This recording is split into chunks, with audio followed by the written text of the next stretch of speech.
తాకట్టులో ఉన్న బంగారం అమ్మాలనుకునే వారి ఇన్ఫర్మేషన్ ఇస్తే దాని వాల్యుయేషన్ బట్టి మీకు కమిషన్ కూడా ఇస్తుంది గోల్డ్ హబ్. నమస్తే, వెల్కమ్ టు మనం టీవీ. నా పేరు వలి. లైవ్ లో జాయిన్ అయ్యారు స్పోర్ట్స్ అనలిస్ట్ సుధీర్ గారు. వారితో మాట్లాడదాం. సుధీర్ గారు నమస్తే సార్. నమస్తే అండి, ఎలా ఉన్నారు? బాగున్నాను సార్, థ్యాంక్ యూ. సుధీర్ గారు, మరికొద్ది గంటల్లో అత్యంత ఆసక్తికర పోరు జరగబోతోంది. ఇండియా వర్సెస్ పాకిస్తాన్ అంటే అందరి కళ్ళు ఆ మ్యాచ్ మీదే ఉంటాయి. సో అసలు ఏ విధంగా ఉండే అవకాశం కనిపిస్తుంది? ముఖ్యంగా ఈ రెండు టీమ్స్ మధ్య పోటీ అంటే దేశవ్యాప్తంగా కాదు, ప్రపంచవ్యాప్తంగా ఉన్న అన్ని దేశాలు కూడా చాలా ఇంట్రెస్టింగ్గా చూస్తాయి ఈ ఫైట్ని. ఎట్లా ఉండబోతుంది సార్? ఐ థింక్ 5-6 months అయింది ఇండియాలో వరల్డ్ కప్ లో ఆడారు. మనందరికీ తెలుసు అహ్మదాబాద్ లో మ్యాచ్ జరిగింది. అండ్ ఆ తర్వాత మళ్ళీ ఓన్లీ వరల్డ్ కప్ లోనే కలుసుకుంటున్నారు. That is the saddest part of these two countries. ఎందుకంటే because of some political reasons ఇప్పటికీ కూడా ప్రాబ్లమ్స్ సాల్వ్ కావటం లేదు. ఇండియా పాకిస్తాన్ రెగ్యులర్ గా టెస్ట్ సిరీస్ ఆడటం లేదు. అది చాలా బాధాకరమైనటువంటి విషయం. క్రికెట్ లవర్స్ అందరూ కూడా ఏం కోరుకుంటున్నారంటే ఈ వరల్డ్ కప్ తో పాటు ఇండియా పాకిస్తాన్ వన్డే మ్యాచెస్ లలో కూడా ఆడాలి, రెగ్యులర్ గా బైలేటరల్ సిరీస్ జరగాలి, టెస్ట్ మ్యాచెస్ జరగాలి. దాని కొరకు ఎక్కువగా ఎదురు చూస్తున్నారు. అది నేను అనుకుంటాను త్వరగా జరగాలని కోరుకుందాం. Because there should be an end to everything. వాలీబాయ్ నేను ఎప్పుడు కూడా అనుకుంటాను ఏదైనా కానీ ఎండ్ కావాలి, తర్వాత మంచి రిలేషన్స్ స్టార్ట్ కావాలి కంట్రీస్ మధ్యలో. సో అది చాలా ఇంపార్టెంట్. ఓన్లీ వరల్డ్ కప్ లోనే కలుసుకుంటున్నారు. అండ్ రీసెంట్ గా 6 months తర్వాత మరొకసారి ఇప్పుడు అమెరికా సంవత్సరానికి ఒక సిరీస్ అయినా ఈ రెండు దేశాల మధ్య పడాలి సార్. అది కూడా నా కోరిక కూడా అది సంవత్సరానికనే కాదు. అసలు యాక్చువల్ గా ఇండియా పాకిస్తాన్ ఆడుతున్నప్పుడు మీకు ఇప్పుడు చూడండి న్యూయార్క్ లో నేను అనుకుంటాను సీట్ దొరుకుతుందా డౌటే. అక్కడ ఎక్స్ట్రా చైర్స్ వేసుకొని కూడా కూర్చుంటుంటారు. Because that is American culture also. Sports అయినప్పుడు నేను చూస్తుంటా. బికాస్ గ్రౌండ్ అక్కడ అన్ని కూడా పార్క్ లాగా ఉంటాయి కనుక నేను అనుకుంటాను రేపు it's going to B totally full. ఎక్కడ కూడా జామ్ పార్క్ అయిపోతుంది స్టేడియం మొత్తం. అండ్ అందులో డౌటే లేదు. అండ్ మంచి రెవెన్యూ క్రియేట్ అవుతుంది. ఇప్పుడు మీరు ఇండియా ఆస్ట్రేలియా ఆడినప్పుడు, ఇండియా ఇంగ్లాండ్ ఆడినప్పుడు, ఇండియా పాకిస్తాన్ ఈ 3-4 కంట్రీస్ ఆడుతున్నప్పుడు గతంలోనైతే వెస్టిండీస్ కి ఆ క్రేజ్ అనేది ఉండేది. ఆ క్రేజ్ వెస్టిండీస్ కు తగ్గిపోయింది. సో న్యూజిలాండ్ కు మెల్లమెల్లగా తగ్గుతూ వచ్చింది. సో ఈ 3-4 కంట్రీస్ ఆడుతున్నప్పుడు రెవెన్యూ కూడా డెవలప్ అవుతుంది. మీకు మనీ అనేది కూడా చాలా ఇంపార్టెంట్ జనరేట్ కావడం అనేది.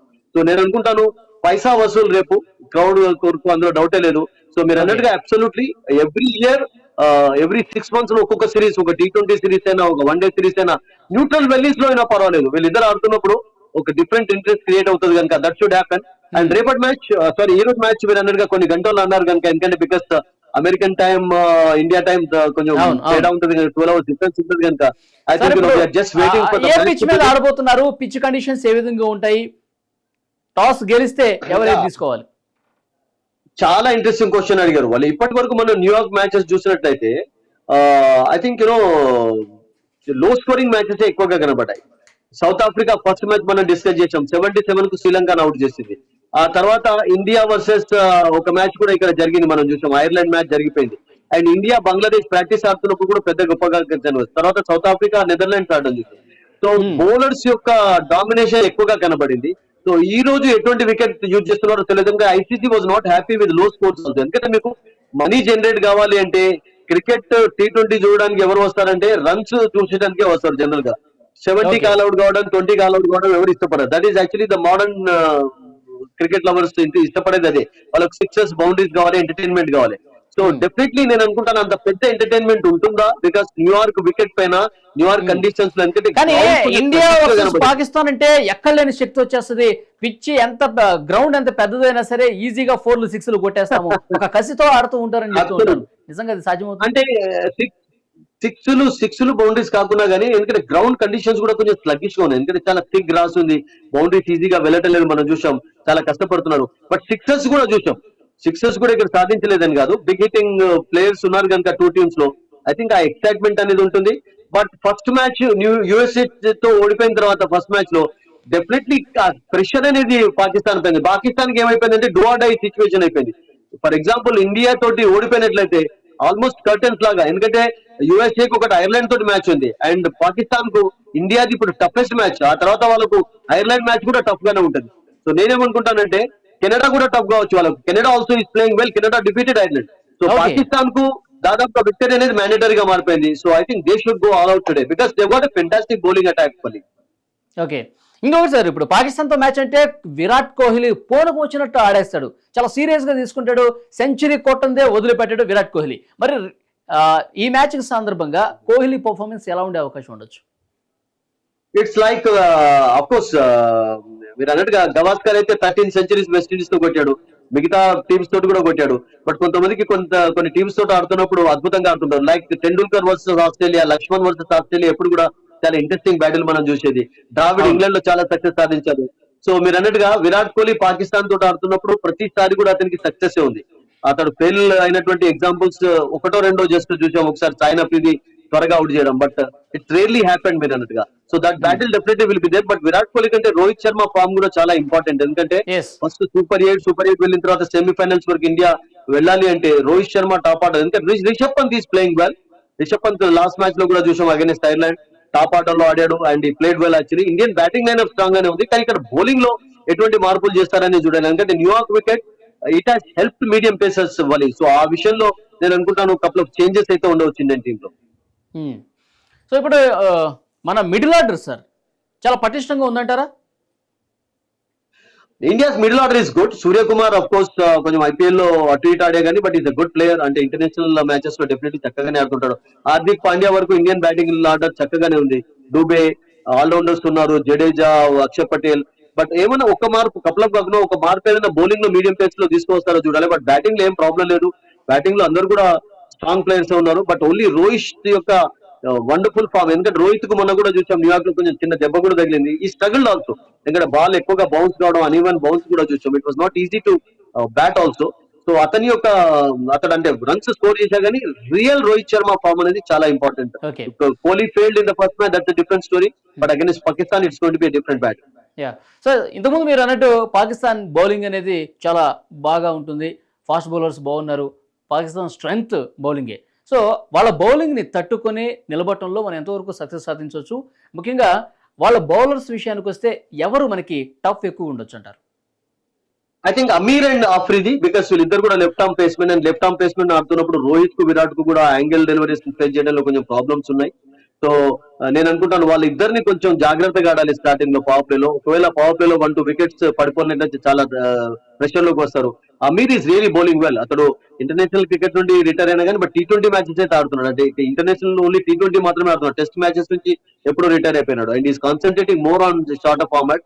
And Afridi of course runs ఎక్కువగా ఇస్తుంటాడు కానీ బట్ అతడు కూడా చాలా అద్భుతమైనటువంటి బౌలర్. షా, వాళ్ళకు బ్రహ్మాండమైనటువంటి బౌలర్స్ ఉన్నారు. ముగ్గురు మీడియం పేసర్స్ అయితే నేను అనుకుంటాను చాలా చాలా స్ట్రాంగ్ గానే కనబడుతున్నారు. బట్ ఈ 2 లెఫ్ట్ ఆర్మ్ పేస్మెన్ ఎట్లా ఆడతారు పవర్ ప్లే లో అనేది చాలా. ఎందుకంటే న్యూయార్క్ లో బిట్ ఆఫ్ బౌన్స్ మూవ్మెంట్ కూడా మనం చూసాం అయినటువంటి మ్యాచెస్ లో. Because first match is an example, నోకియా ఇలా బౌలింగ్ చేశాడు. ఆ తర్వాత కూడా ఇలా స్ట్రగుల్ కావడం చూసాం మనం against pacers batters. So I think that will be definitely there today because Hardik Pandya was also successful. Sir squad లో ఏమన్నా చేంజెస్ ఉండే అవకాశం కనిపిస్తుందా? మొన్న ఆడిన టీమే మళ్ళీ ఉండొచ్చా, లేకపోతే పాకిస్తాన్ కాబట్టి ఒక చేంజ్ ఏదైనా ఉంటుందా, లేకుంటే విన్నింగ్ కాంబినేషన్ చేంజ్ చేస్తారా చేయకపోవచ్చు. బికాస్ కావాల్సింది ఏంటంటే ఒక ఎక్స్ట్రా మీడియం పేసెస్ కావాలన్నా ఇక్కడ. ఎందుకంటే ఇక్కడ స్పిన్నర్స్ కంటే ఎక్కువగా పేసెస్ రాణించే ఛాన్స్ ఉంటుంది. But I don't think they will, because Hardik Pandya ఉండడం తోటి ఐ థింక్ ఒక ఆల్రౌండర్ బలం అయితే ఉంది కనుక ఐ డోంట్ థింక్ ఏమైనా మెస్అప్ అయితే ఏం చేయకపోవచ్చు. But again going by the conditions they might bring one fast bowler. Okay sir, super ఓవర్లో ఫెయిల్ అయింది పాకిస్తాన్ టీం, ఓడిపోయిన విషయం మనకు తెలిసింది USA మీద. సో మానసికంగా పరిస్థితి ఎట్లా ఉండబోతుంది? కాన్ఫిడెన్స్ లెవెల్ గురించి ఒకసారి మనం మాట్లాడుకుంటే రెండు టీమ్స్ని కంపేర్ చేస్తే ఎట్లా ఉండబోతుంది? ఒకటి వలి సూపర్ ఓవర్ లో రాణించింది ఎవరంటే Indian. And that under-19 world cup ఆడాడు. మనం అతని విషయం చెప్పుకున్నాం. ఈ ప్లేడ్ అగైన్స్ బెంగళూరు, కర్ణాటక తోటి ఆడి రాహుల్ లాంటి బ్యాటర్స్ కూడా అవుట్ చేసినటువంటి సౌరవ్ నెట్రవాల్కర్ ఇంజనీరింగ్ చేయడానికి వెళ్ళాడు. ఈ రోజు US లో ఒక స్టార్ అయిపోయినాడు. హెడ్ లైన్స్ అన్ని కూడా అతనివి చూసాం. సో అతడే అగైన్స్ పాకిస్తాన్ ఎక్కువగా రాణించాడు. ఫస్ట్ 4 overs లో కూడా, అంటే రియల్ మ్యాచ్ లో కూడా వికెట్స్ తీసుకున్నాడు, చక్కగా రాణించాడు. ఆ ప్రెషర్ అనేది ఉంటది. బట్ అగైన్ పాకిస్తాన్ మెయిన్ గా ఏంటంటే రిజ్వాన్ ఈ మధ్యలో కొంచెం చక్కగా ఆడటం లేదు. వాళ్ళ మెయిన్ స్ట్రెంత్ ఏంటంటే టాప్ ఆర్డర్ రిజ్వాన్. అసలు యాక్చువల్ గా ఫకర్ జమాన్, రిజ్వాన్, బాబర్ అండ్ ఇఫ్తికార్, ఈ నలుగురులో ఎవరైనా ఇద్దరు షైన్ అయినట్లయితే I think Pakistan can put up a decent total. Because వాళ్ళకు బ్యాటింగ్ అయినప్పుడు కూడా స్ట్రెంత్ ఉంది. Shadab is also good allrounder. Shadab విషయం కూడా మాట్లాడాం కదా, అతనికి US లో వీళ్ళందరికంటే ఎక్కువగా ఎక్స్పీరియన్స్ ఉంది. అతను మేజర్ లీగ్, మైనర్ లీగ్ ఆడినటువంటి ప్లేయర్ కనుక Shadab I think is going to be an effective player against India. అంటే మరొక ముఖ్యమైన విషయం సార్, పాకిస్తాన్ అలాగే టీమిండియా, సో ఈ 2 మ్యాచ్లకు సంబంధించి వరల్డ్ కప్ లో ట్రాక్ రికార్డ్ చూసుకుంటే ఏ టీం బెస్ట్ ఉంది? ట్రాక్ రికార్డ్ ఆఫ్ కోర్స్ ఇండియాకే అద్భుతంగా ఉంది. When you look at the record from 2007 India final ఓడించినప్పటి నుండి కూడా T20 కాదు 50-50 ఓవర్ లో కూడా ఇండియానే డామినేట్ చేస్తూ వచ్చింది. పాకిస్తాన్ ఇండియాని ఓడించడం అనేది రేర్ గా చూస్తున్నాం. అఫ్ కోర్స్ ఓడించలేదని కాదు, బట్ అవుట్ ఆఫ్ 10 మ్యాచెస్ లో 9 మ్యాచెస్ ఇండియా గెలిస్తే ఒక మ్యాచ్ పాకిస్తాన్ గెలవడం. But India no doubt about it. Track record ఇండియాకి అద్భుతంగా ఉంది. బట్ ఒక న్యూట్రల్ వెన్యూలో ఆడుతున్నారు, ఒక న్యూ గ్రౌండ్ లో ఆడుతున్నారు కనుక, దట్టు పేసర్ ఫ్రెండ్లీ కండిషన్స్ ఉన్నటువంటి ఒక పిచ్ పైన ఆడుతున్నారు కనుక ఐ థింక్ పాకిస్తాన్ కు మేబీ స్లైట్ ఎడ్జ్ ఉండొచ్చు అని నాకు అనిపిస్తుంది. టాస్ గెలిస్తే టీమిండియా ఏది తీసుకుంటే బెటర్ సార్? ఐ థింక్ మొన్ననైతే ఇదే పైన ఈ వికెట్ పైన చేంజ్ చేశారు. బట్ ఈ వికెట్ పైన ఐర్లాండ్ కూడా కెనడా తోటి చేంజ్ చేయడం కష్టంగా మారింది. పాకిస్తాన్ లాంటి టీం పైన టాస్ గెలిచి బ్యాటింగ్ చేసి ఒక మంచి స్కోర్ ఉంది. బట్ ఒకవేళ ఫర్ ఎగ్జాంపుల్ ఏదన్నా మూవ్మెంట్ ఉంది, అక్కడ గాలి వీస్తుంది, ఏదైనా తేమ అనేది ఉన్నట్లయితే ఐ థింక్ ఒక్కొక్కసారి captains get tempted also because they suddenly change their decisions. But we have to wait and see for the conditions first of all. But batting first would be better always. Thank you very much Sudheer గారు, మంచి analysis ఇచ్చారు. India versus Pakistan ఈ match కోసం దేశం మొత్తం ఉత్కంఠగా ఎదురు చూస్తుంది. సో విజయం టీమిండియానే వరించాలని మనం టీవీ కూడా కోరుకుంటోంది. Thank you.